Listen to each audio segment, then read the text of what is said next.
Wage negotiations in the gold mining industry will continue next week, and legal argument in mitigation and aggravation of sentence for the Modimolle men will begin today.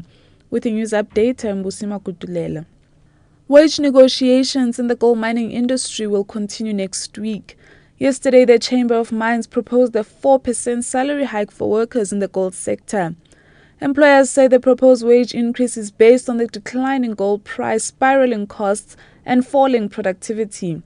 The chamber represents gold producers employing about 120,000 of the 140,000 mine workers in the sector. Rulani Baloyi reports.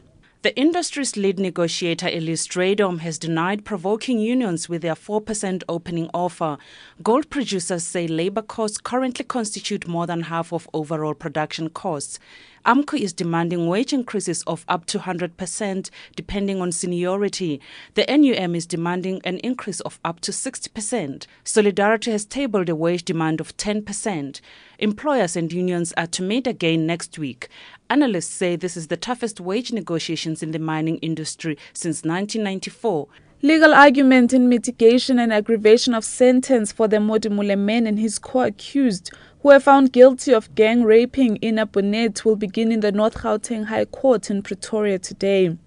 Johan Coetzee and Andrew Sithole were also found guilty of the murder of Bonnet's 19-year-old son, Conrad. Coetzee, Sithole and co-accused Peter Mohlane and Franz Mpaka were all convicted of rape, kidnapping and assault with intent to do grievous bodily harm. Liele Manis reports. Judge Bert Bam ruled that the men acted with common purpose when attacking Bonnet in January last year. The men's legal representatives will most likely try to convince Bam why they should not be sentenced to life imprisonment for the gang-related rape and assault. Coetzee and Sithole will have to prove that there are exceptional circumstances why they should not be sentenced to another life sentence for murdering Conrad Bonnet. The state is expected to ask for the maximum sentence for all the accused. A new ad hoc committee on the Auditor General will be established in Parliament today, and a chairperson is expected to be elected.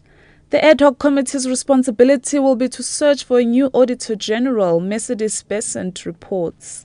The process of searching for a new Auditor General will start as soon as the ad hoc committee has been reconstituted later today. This will be followed by calls for nominations of suitable candidates to be interviewed for the post.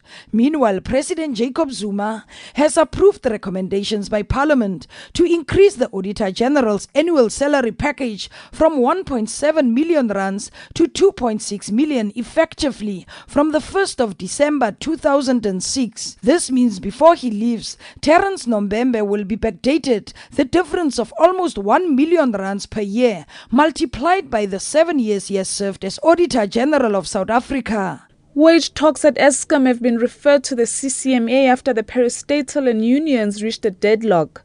Spokesperson Hilary Joffé says the company has declared a dispute as there was no movement from the union side.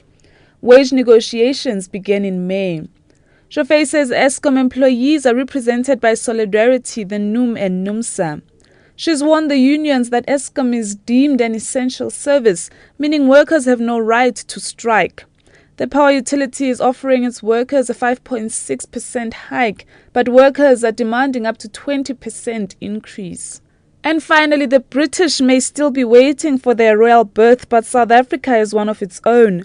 Proteas cricket captain Graham Smith and his wife Morgan have welcomed their new baby into the world. The baby boy was born in Cape Town yesterday, weighing in at 3.2 kilograms.